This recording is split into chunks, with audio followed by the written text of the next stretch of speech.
thing with outsourcing and global supply chains were making the world a much smaller place. And then 15 months ago, OpenAI made ChatGPT available to everyone. And initially, I thought it was just another hype cycle. I lived inside the Silicon Valley, and so that's happened numerous times. But and AI has been around for over 60 years. So I really didn't think it was that big of transformation. But within 2 months, I was talking with CEOs that were truly reinventing their companies, truly taking AI and using it to transform the way their companies work, their industries. And I became convinced that we're at another inflection point where the world is going to be changing, and not in entirely predictable ways. It's going to be powerful. And over the last year, I've had the pleasure of working with so many CEOs, as I do every day. And virtually every CEO I know has been experimenting. We have to check out, we have to learn, but it's really hard to move quickly and decisively when there's confusion and so many new tools, so many new ways of using it. And in times of change, it's risky to move too early and get everybody to change and then change again, and before you really know what you're doing. But it's also risky to not change. So I met Matthew Swanson when he joined the Alliance and got to know him. And I invited him into one of our Alliance groups last fall to just explore how various different companies, different industries, small, mid-market, and large companies can be using AI to our advantage. And I found the conversation was very productive. The member CEOs got a lot out of it. And afterwards, we started talking about how we can leverage the Alliance community, the community of leaders from around the world, to come together and share how everybody's using it, how we're experimenting, what's working, what's not working, to the collective good, because it is one global experiment these days on how AI is using it. It's out of the bottle, and it's becoming extremely powerful. And so we came up with the idea to have a series of conversations. Matthew would moderate it and invite real world CEOs are using AI to improve their own businesses and grow revenues or gain productivity and make more money as a result of it. And so we decided to create this series so we can learn faster together, to share things that are working and get fresh ideas. And also, as a byproduct, almost always we gain ideas and we make connections with other CEOs now around the world. And so I do believe that by coming together, we will all learn faster, we'll make better decisions, and we'll go further together. So with that, I want to turn it over to Matthew Swanson, who's going to moderate. He's been working. He is the founder and managing partner of the Silicon Valley Software Group, which is a group of experienced Silicon Valley CTOs that help mid-market CEOs use AI. He's been working with AI for the last since 2008, and has launched a couple companies and sold 2 venture-backed enterprise SaaS AI companies himself. And so I've invited him to moderate this series with other CEOs. And so I'd like to turn it over to Matthew, and please welcome. You're all on mute, so it's not too noisy. So I apologize for that. We like to engage everyone, but there's too many online. So Matthew, take it away and introduce your guest CEO today. Sure thing. Well, thank you, Paul, for organizing this topic. AI has really become quite a pronounced topic in the C-suite, and for good reason. It's causing a lot of changes. But this is not a new trend. This is not blockchain. AI has been around actually for several decades. And it took a lot of the plumbing, the digital infrastructure, the computational power that has recently emerged for us to start to see AI reach its potential. And that's what's happening now.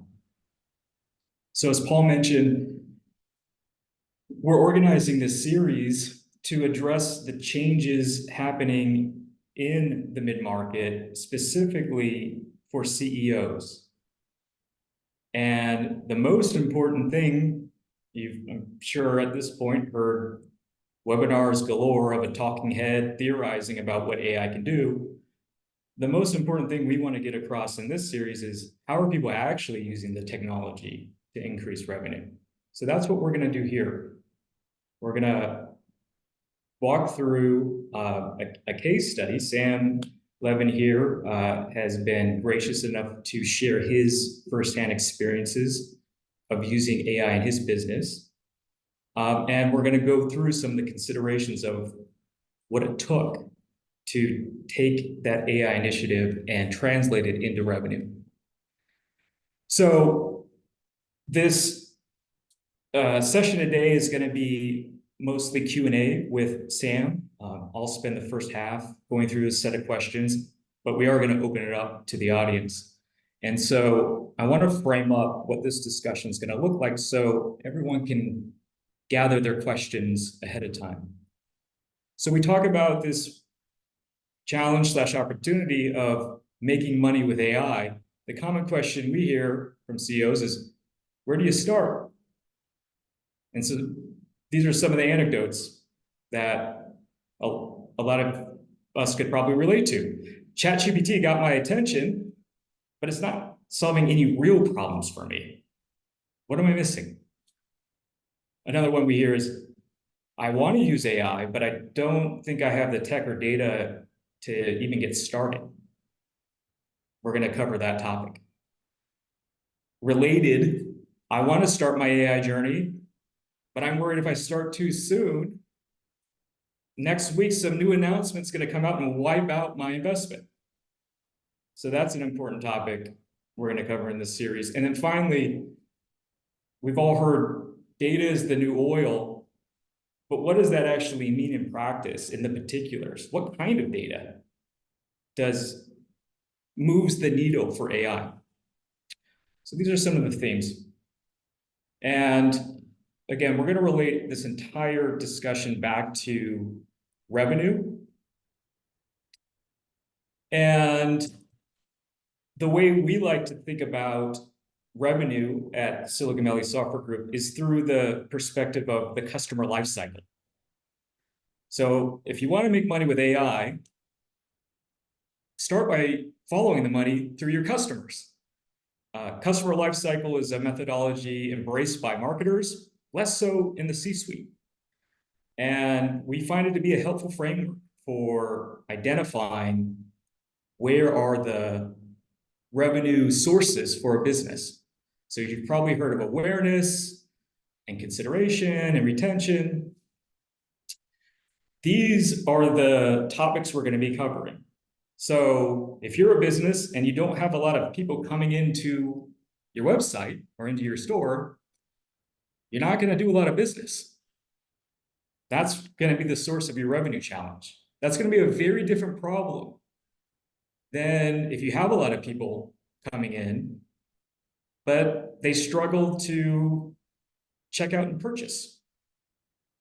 Your revenue challenge is going to be somewhere further in your funnel.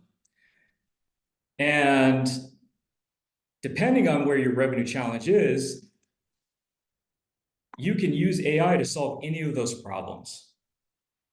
So this is how we like to talk about AI, from the perspective of where is the revenue kink in an organization. If your problem is driving traffic awareness, then some of these new AI tools that optimize and automatically A/B test ad copy might be where you want to spend your time. But if you have a lot of traffic, that's a waste of time for you. You're better off looking in to the decision stage if your sales pipeline is not where you want it to be. Can't tell you how many times we come across businesses that have a junior sales rep qualifying what a sales qualified lead is. And it just disrupts the entire revenue machine. So AI can do a much better job at those sort of problems. But again, AI can solve any of these problems, but it's important to know where the revenue kink is first. So in this series, we're going to cover each of these topics. Sam today is going to share his experiences addressing awareness in his business. And throughout the series, we're going to cover each one of these to give a full view of how AI can make revenue across the life cycle. So the format, we're about to jump in here. We're going to go through a series of questions. And again, we encourage folks here on the call to tee up their own questions. About the halfway mark, we're going to start pulling from the Q&A section. But we're going to cover these 5 topics. First and foremost, the revenue KPIs. And this is the most important thing for a CEO is if you can't measure it, you can't model it and grow it. So that's our starting point. How do we identify the KPIs that can make money? The next most important thing are the people. So we're going to look at first the customers. How is AI changing customer relationships to move those KPIs? And on the flip side of that, we're going to look at what changes are employees going to have to adapt to with new business processes in order to work alongside AI. Once we have our KPIs and the people addressed, now we can talk tech. Because now we can connect it to something that matters. And we're going to talk about the technology not at the fine-tuning and parameter level, but more at the C-suite decision-making level of build versus buy. And the final category is the data. Again, we're going to address this topic not from the theoretical properties of data, but what type of data actually move the needle for an AI solution. So hopefully these topics give some experiences that you can bring into your business. And with that, we'll go ahead and get started. So Sam, thank you for joining us today. A little bit about why we brought Sam into the conversation. Sam has founded a company called Madkudu. On paper, it looks like a typical venture-backed business. They recently raised a $20 million Series A to grow their AI solution. But if you dig deeper, Madkudu has a very different origin story. Bootstrapped for 8 years. And to this day, Sam, you run your business very disciplined, much like the mid-market CEOs in this meeting. So please share a little bit more about how you got here today. Yeah. Hi, everyone. Maybe I'll share a little joke on that one because in terms of like raising money, I'm originally from Europe, from France.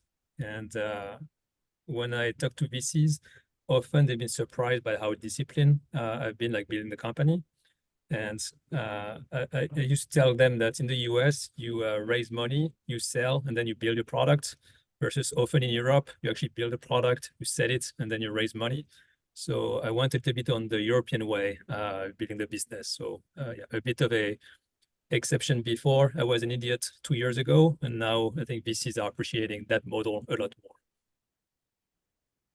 Indeed. And for the audience, tell us a little bit more about what you do with Madkudu and how you came upon this solution.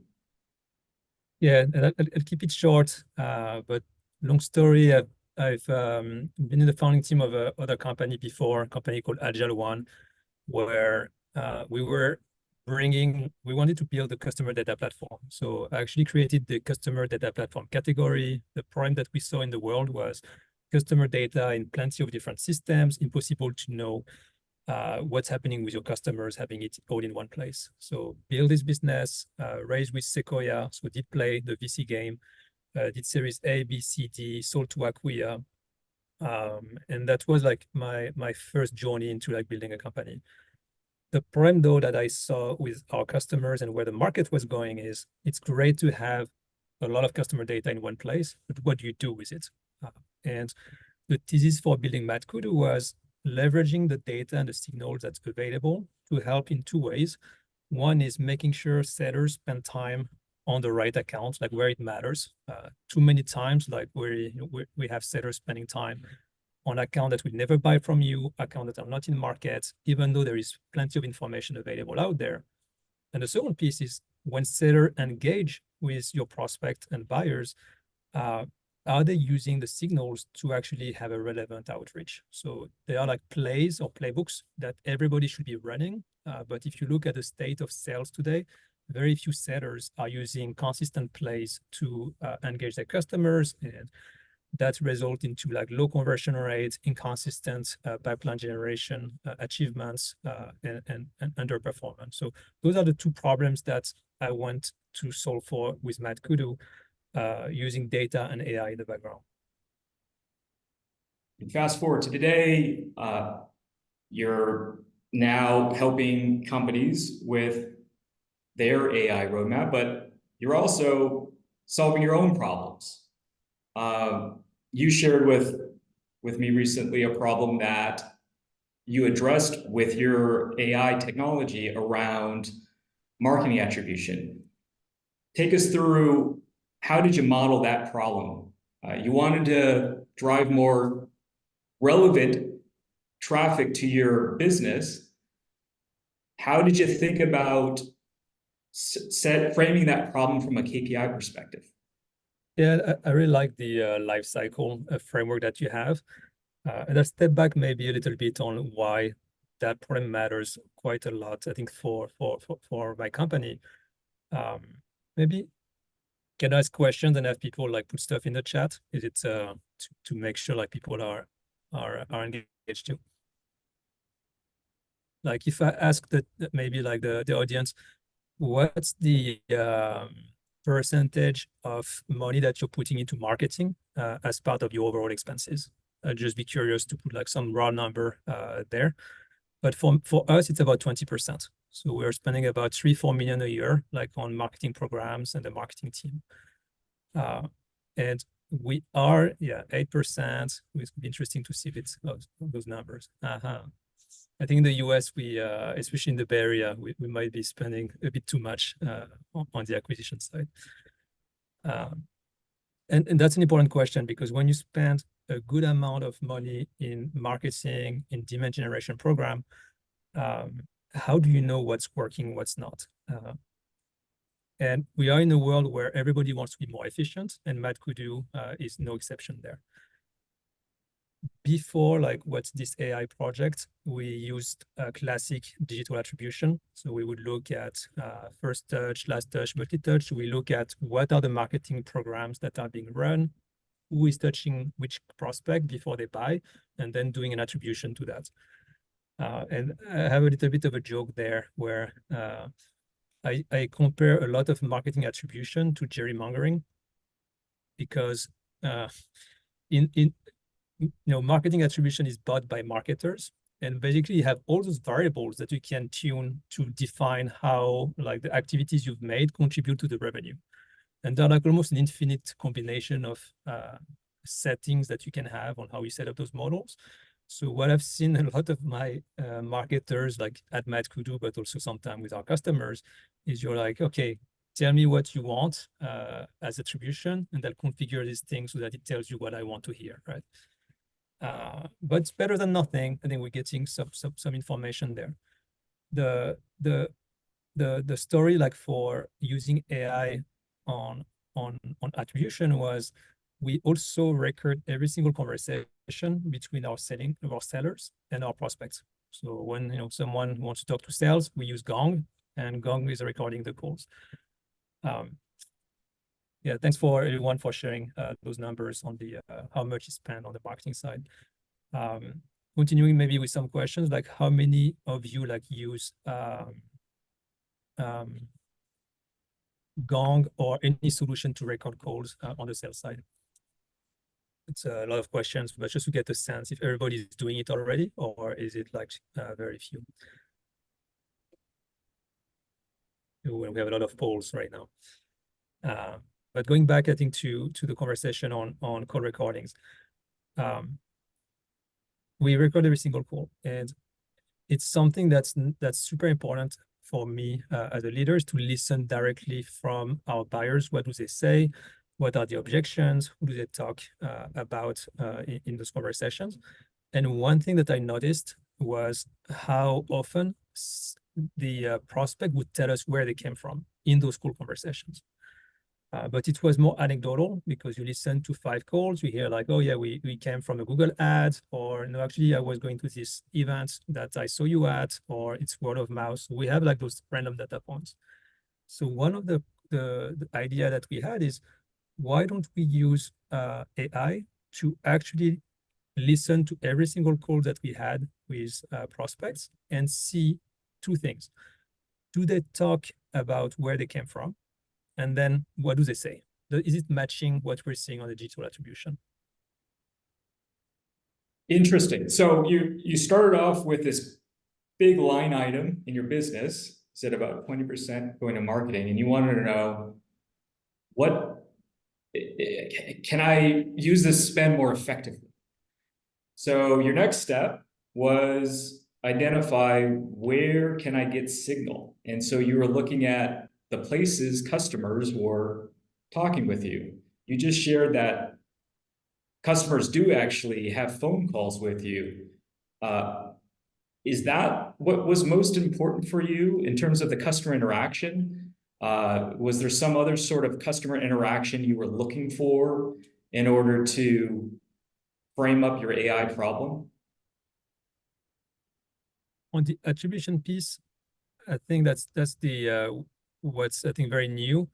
Attribution has been around for a long time, but it was based on like cookies and how you track, for example, in HubSpot, how you're going to track people going from places to places, UTM code, those kind of things.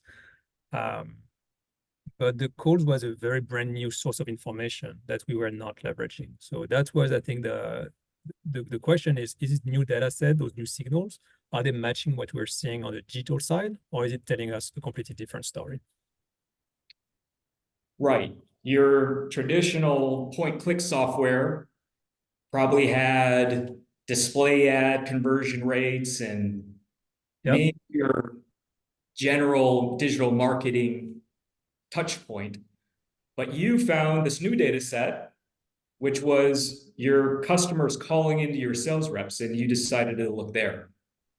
That's right. That's right. Okay, so you've got a pretty big line item you want to solve in your KPI. You have touch points of where your customers are coming and interacting with you, and places you can collect data.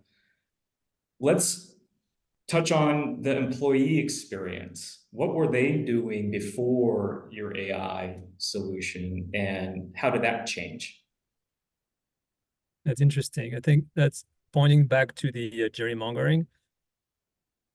One thing that's a bit frustrating as a CEO is when, even like in an early stage company, like we just have 50 employees, like 10 million in revenue, so it's not like gigantic by any means, but you start having almost political conversation, people like fighting about what's an MQL, what's like outbound source, like where do the revenue come from? It's very political, and people fight about definitions. And that's not good for the business, doesn't help the business move forward, doesn't help our customers. The thing that happened there was pretty straightforward. It's actually very simple to use AI today for pretty complex use cases. So one of my data person, like we talked about this idea of looking at Gong, within a single day was able to mine 1,000 calls and basically like categorize where do people say they come from for like the past 12 months. So that was very fast and the results were very surprising, and that's really aligned, I think, everybody on like a version of the customer truth. Just listen to your customers, don't listen to anything else. What do customers say? So you found it helpful to use this tool to enable your employees to have more honest view of the data? Yeah, and closest, I think there is honest, and there is how far are you from your customers. I think when you look at like UTM codes and when you look at different systems, you're pretty far away from their own experience. On that one, it's like really like listening to the voice of your customers and doing it in a way that is not at 5 evidences, like or 5 data points, like literally 1,000 calls that can be mined like within a single day. So like, in practice, before you have these AI tools, there was a lot of debate happening with your employees, people kind of, sharing their best guess.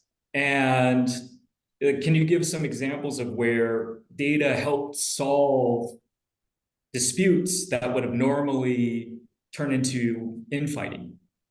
Yeah, I think it saves time on the disputes, but it's also much simpler. So specifically on the 1,000 calls, and that shares the numbers. I mean, I'm assuming it's a safe group today.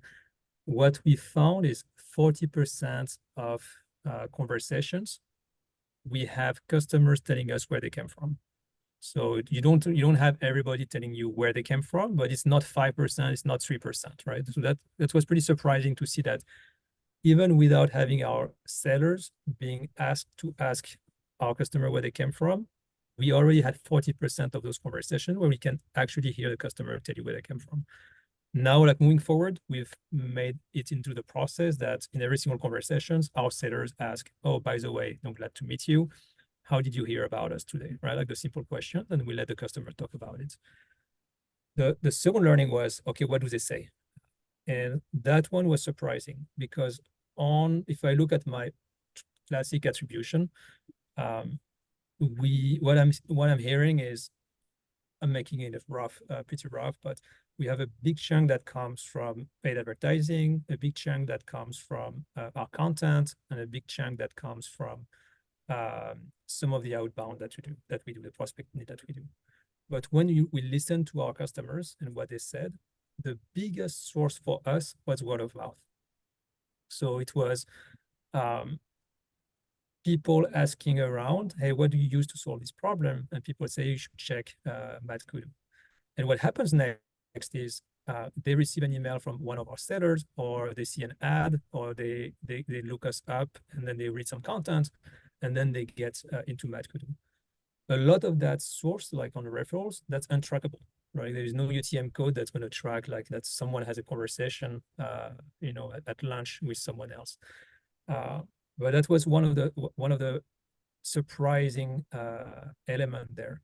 And what that meant was a lot of the programs that we had for customer advocacy, for example, or voice of the customers, we did not invest as much because there is no way to know if it's working or not. So especially when the CFO look at how we spend our money on the marketing side, I mean, you spend money where you see the returns, and paid ad, for example, is pretty easy to see like, hey, we spend this amount, we get that many clicks, we get that many leads, we get that much pipeline and revenue. But what we've changed in 2024 is how we allocated our marketing spend, and now a lot of it is allocated to customer advocacy. So that's one of the channels, for example, that we completely like missed when we look just at digital channels. Sam, that's such a nuanced insight. I want to make sure that came across. So today, before the Gen AI solution, to understand where the customer came from was guesswork. Even if you have a landing page and you could see the referrer, it wasn't clear who the original person was that brought Matt Kudu to attention. But you found in your customer conversations, customers were actually sharing that with your sales reps. Now, clearly there wasn't a CRM form entry for that question, but you were able to use AI to mine your historical conversations and find exactly where people were coming from. That's exactly right. That's very different from the picture we had before. The second channel that we found to be one of the biggest source is the LinkedIn presence that we have. We have employees sharing on LinkedIn. And same thing, that is untrackable. Like we don't share like links on LinkedIn, but that gives us an awareness that we were surprised by. Like 15% of the time, our customer will mention, "Hey, I've seen you on LinkedIn multiple times, and now I want you to like start a conversation." So before we get into the tech and data, and by the way, in about 10 minutes, we're going to be pulling for questions. So feel free to drop yours in the Q&A or chat. But before we get into the tech and data, relate that insight back to your KPIs. So now you have a better sense of where customers are coming from, and it's through advocates. How did that change the way you allocated your marketing spend? Yeah, I think that's two changes that we've made with Insights. And maybe before I get into that, one last thing. Not only we can hear where they come from, but also we could get a lot crisper as to what problems they came to us for. So when we listen to conversations, we can hear, "Hey, I came to you because I had that specific problem." And we can literally have a percentage of the problems that they come up for. So we could update our website to be very specific into the problems that are the most popular when they come to us. And everybody have guesses. I thought I knew, like as a CEO, I talked to a lot of my customers and prospects, right? So I had my own opinions. But we've really like now mapped out the problem that they came for and then leverage that to update our website. The two numbers that I would share maybe in terms of revenue outcome, which as a CEO, I love revenue. One is on the website, we've increased the conversion rates on the website by 20%, meaning that our website generates 20% more revenue than it used to do. And inbound is our primary channel for Mad Kudu. And that was pretty much overnight by mapping better the website's language to the problems that our customer describe when they come to us. And the second thing is we relocated, as you've mentioned, the how we spend our marketing dollars on the different programs. That one we've made a change now. We're seeing like an increase in the pipeline, but I think it's going to play out like our sales cycle is about 3 months. So we're going to see more in the months to come. I mean, those are pretty meaningful changes. You started off with a big source of your spend, really with little visibility into the results. And by sourcing new data sources from your customers via their conversations and enabling your employees with new AI tools, you were then able to increase the number of high quality inbound leads for your marketing team, which is ultimately moving your most important metric. Yep. Very true. Well, then let's get into how you did it. So that's the business problem I think a lot of us could relate to, driving more high quality leads to our business. Tell us about the tool journey. Now, you have a lot of AI expertise in-house. Maybe share with us some tips for thinking through what types of tech we might want to be thinking of building in-house versus licensing or buying off the shelf. Yeah. I'll tell you what we've tried and what we've learned. I think on a lot of those use cases today, we didn't find a tech that would do that out of the box. And I do think that, in the next 6 months, 12 months, we're going to see more and more of those technologies like becoming mainstream. This use case is too important for that to be ignored. And Gong, like this use case become very viral. Like I have a lot of companies that replicated that work that we did. the results are pretty amazing. So I'm happy to share like some of the feedback I've got and the personal stories I heard about. And Gong, for example, it's on their roadmap. They are going to go and provide that at some point. So it's a matter of time on having those use cases productized.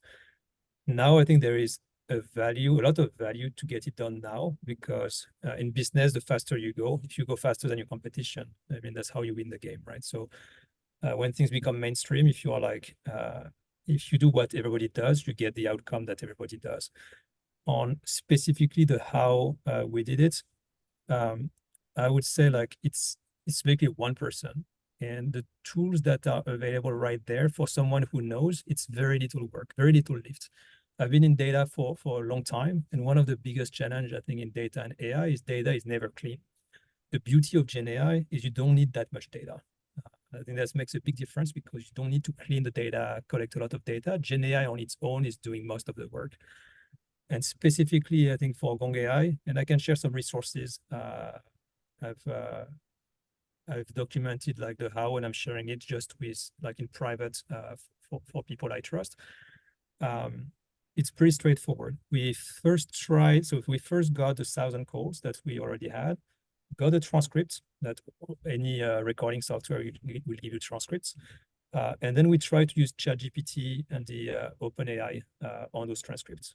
And basically for each call, we would ask OpenAI to read the transcript and then to tell us where in the conversation they mention if they've heard about us, what it is, and what pain point they have. So it's literally using OpenAI ChatGPT across like every single transcript, and have that be into a script that one of my like data person created. But it requires very low skill. I can even share like what the script is.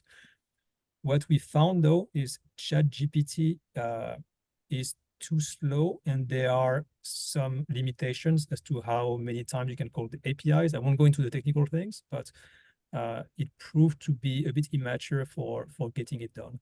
What we ended up using is Gong itself has an AI engine that you can ask questions to, and we basically leverage that one. And on that one, within like an hour, we got the answer for the 1,000 calls that we have. So it's simply a little script, take the transcript, send it, asking the questions, collecting the output, and now we have a data set of 1,000 points.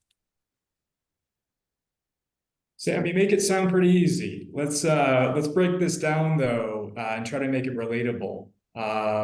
We just talked about some of the employee changes that took place when folks had clearer view into the customer. Mm-hmm. What about the people building the tools? How has that changed? You were sharing with us that it's become a bit easier to use AI. Can you tell us about that experience? Yeah, I think there are maybe two things. One is you don't need to build a full tool, a full software. It's more of a one-off. I see that more as an analysis, it's more analytical work. So like a data analyst should be able to do the work instead of building something that's in production. So the skill set is lower. The second thing is you now even ChatGPT or Microsoft, like the Microsoft GitHub Copilot, makes almost anyone can code and can build some scripts pretty easily. So on that one, we had one person. She knows how to write scripts, which is not like great, but it was pretty straightforward to get basically 1,000 files with 1,000 transcripts, and then create a script that would loop through those files to ask those questions through the OpenAI API. So I think the key there is, I think sometimes like maybe one thing I'd push for is 10% who do not know is slower than one person who knows. So it's identifying inside the organizations who are the people who jump on new technology. You'll be surprised like by how much one person can achieve if that's the right person in the right spot. And specifically at MathGuru, what we do is every Thursday afternoon, we have a little activity. We have a bunch of nerds that come together and they do like a mini hackathon, like just spend 2 hours together, and they experiment with Gen AI, they experiment with the technology, writing different scripts, and that's how we've started to nurture and build those skills internally as a team. And we're just about to open it up. So there is a hand raise button option. Feel free to use that, and we'll call upon folks here in a minute.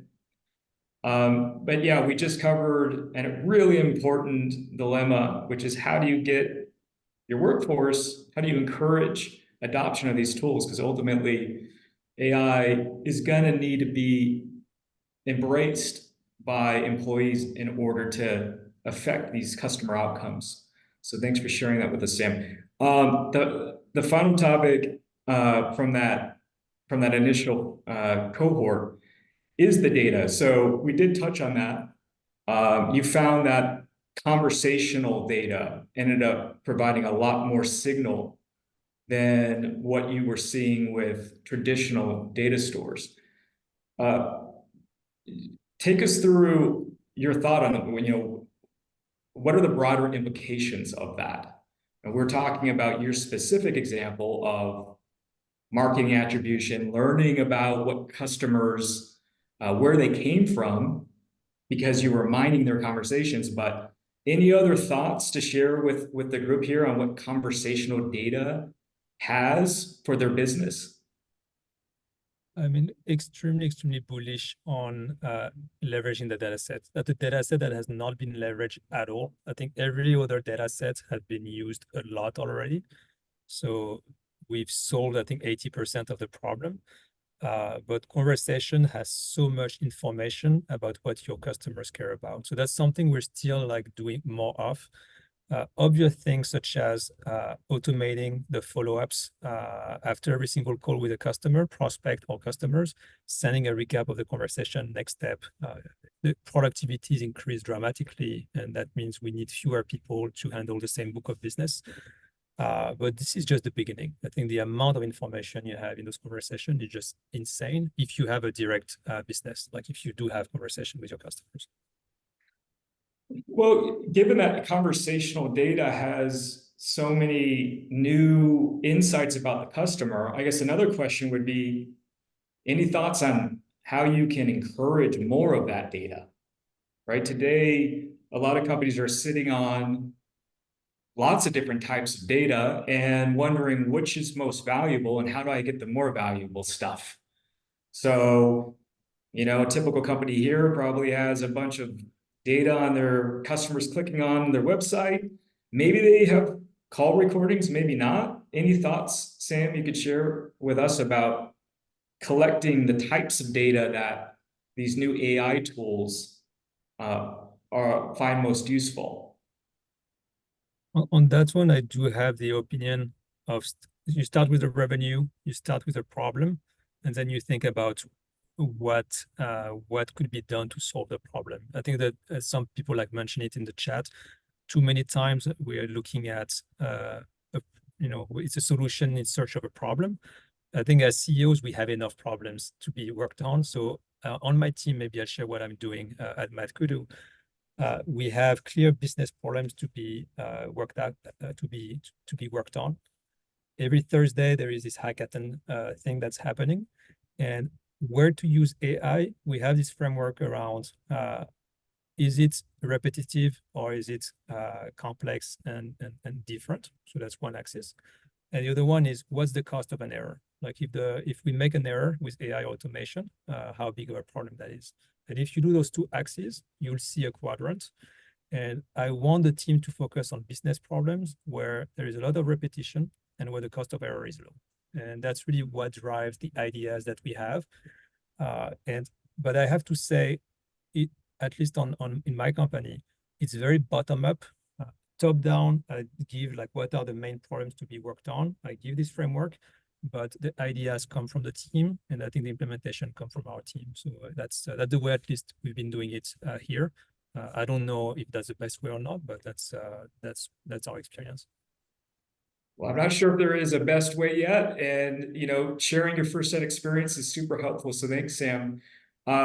We definitely want to have some time here, though, for folks listening to ask their questions. We cover a wide spectrum of topics here, from business KPIs to the customer employee experience, to the tech tools and the data needed to power AI solutions?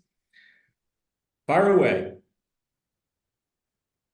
Well, there's a few questions in chat right now. So first of all, Matthew and Sam, thank you for starting off, and a quick summary of the surveys that, or the polls that we did. And interested, 69% believe they would be using AI to increase revenues, 56% on reducing expenses, 18% undecided how we're going to use it. It was interesting on the AI lead scores, 11%, only 11% are using, and no one said they had positive results yet. So we're definitely still in the experimentation stage of all this, and that's even for this forum here, to be able to leverage all the wisdom in the experimental phase of checking out AI is challenging. So I think in future we may be going to breakout groups and ways to share wisdom. But let's go to a few of the questions. Ade Solaro, are you there? I'm here. I was just we're actively implementing AI for the things where we can miss small. So for practical things like support, et cetera, et cetera. But we're looking at AI as a possible solution for addressing real human capital challenges that we're having, finding people to help us produce expert results when the markets are really tight for great resources. And of course, the problem that befalls us is trying to figure out what solution set to use to address which part of the customer life cycle, especially because there is a lot of hype, so you don't know what it is what rabbit hole you're going down, or because we're a software company, we're always tempted to build rather than buy, and want to avoid that trap as well. So just looking for any kind of direction in terms of, as you make these decisions about what to use and where to invest, the most effective way to get that done. Sam, Matthew, anybody? Sam, you shared one of your approaches, breaking down linear terms into a quadrant. Another approach is really putting pen to paper on the life cycle. What we find is the real challenge before you even start with AI is really diagnosing the revenue kink in its particulars. So every business is different. If your kink is in your sales pipeline, you're going to have a metric that's very specific to your business. Maybe it's the qualification process that's, for whatever reason, the challenging part in the life cycle for your type of industry. So starting with the analysis of getting really deep into the KPIs is the real art. Okay, let's Chris Beal. We had a good conversation today. You've been working with AI both in your company, but also helping sales teams. Any observations? Let me get you off mute there. There you go. Chris, I'm unmuted. It's exciting. It's exciting to be unmuted. First of all, I'm a human. I'm not a bot. So it's a disappointment, I'm sure, to everybody. Yeah, we're using AI in some interesting ways. One is we have a human in the loop system. I realize that's very unusual. So we run a mechanical Turk that had, as of about 15 months ago, had about 600 people that were navigating phone calls. We now have about 290. And that's been entirely due to applying AI in the form of machine learning, and also now applying AI in terms of a GPT model that listens to IVR trees, phone systems, and so forth, and navigates parts of them automatically or all of them automatically. So this is actually an area that is not low risk for us. It's a core of our business, and we've had to do it fairly methodically and carefully. We've got the good situation that we use our own technology to talk to about 100,000 VPs of sales a year and equivalent. So we can always apply it to ourselves first and see what breaks. And we have our staging environment is our production environment for our own use.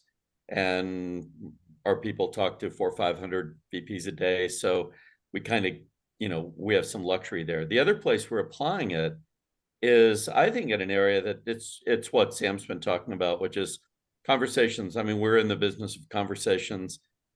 Push a button, talk to somebody. And what we're finding is almost everything that is thought about with regard to our class of conversation, which is cold calls and follow-up calls, very brief conversations that are really similar to each other, tends to be wrong. For instance, objection handling. When we look at objection handling skills, and we asked our GPT models to help us evaluate the relationship between objection handling skills and meeting set per rep hour. That's our primary thing that we look at, is how many meetings are set per hour of prospecting for all the reps that are out there that are using Connect and Sell. We find an inverse relationship. The better you are at handling objections, the fewer meetings you will set per hour on average. And that's quite interesting. And that's something that we would have been unable to extract. So I'd put that in the category of new insights that we can use in order to bring value to our customers, partly by productizing them, but mostly by actually learning something that they didn't know and we didn't know. So that's two areas that we've been applying it. We try to keep the risk down. I love Sam's suggestion that the way to do this is really assign one person, have them be a data analyst. And I would say have them also be a very aggressive adventurer. I spend 1.5 hours a day with my analyst. I call him my data concierge. And so I'm driving him to try things that he is adventurous enough to be willing to try. Then he goes off and does them. The next day we meet, he shows me what he's done, and then we'll kind of shape and evolve from there. I realize it's a weird thing for a CEO to do, but I've been working with AI since 92. 92 is a long time ago. So I'm very comfortable, in the mix, but I would advise everybody to think about this. If you're not clapping your own eyes on the data and you're just accepting the outcomes, you're probably going to be let off a cliff at some point, because it's very easy for the AI to train you to believe that it's right. And that's the most common trap I see with AI is, how do you validate? And one way to validate is get in the mix yourself. Don't be afraid to actually have Zoom sessions with your AI, your analyst, and have them show you what you're doing, and ask questions and say, how do we know that that's actually right? It's not just because most of the Gen AI out there has an advanced degree in MSU, make shit up. That's what it's really good at. And you have to be careful and take a look yourself. All right. Thank you, Chris. And Sam, Riyad Fizani had a question for you of just how sensitive, or what's your thoughts on any privacy concerns from customers, particularly when you're recording, analyzing customer conversations. What's your experience and observations there? I think it depends a lot on your markets. I've had this question a lot as well. It's a very important question.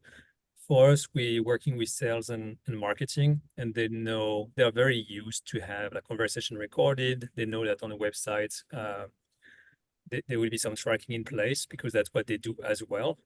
And as long as you have a privacy policy that's transparent about what you do with the data, what your intention is, and you're good from a transparency and legal perspective, I think it's a no-brainer. So it's in service of the customer. It's not to trick the customer in any way.